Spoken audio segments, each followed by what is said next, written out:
চড্ডহারের রাস্তা দিয়ে যখন গেলা নাইটি পরে একবারও তাকাইলা না আমার দিকে। তাহলে তুই আব্বাজি কি হবে? তোমার প্রেসার এখন কেমন আছে? প্রেসার?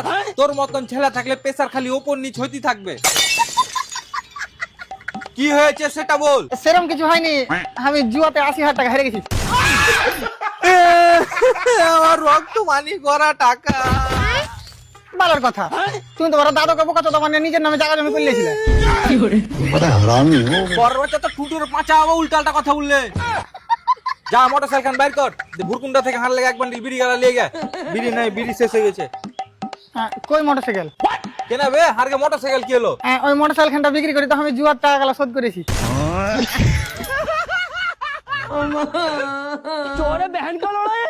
अबे साले তুই যা শুরু করেছিস, তুই দেখতে দেখতে আমাকেও বেচে দিবি। তোমার ফটো দেখালছি, সালাটা ১৩০০ টাকা দিতে চাইছে। আমি বললো যত সুয়ারের মতন মুখ হোক না কেন আমার আব্বার, এত কম রেটে আমি দিতে পারবো না। তার মানে কেউ তোকে ১ লাখ টাকা দিলে তুই আমাকেও বিক্রি করে দিবি? দেখো আব্বা, মিথ্যা কথা বলবো না, আমি তোমার ১৩০০ টাকা দিয়ে রাজি হয়ে গেছিলাম। खत्म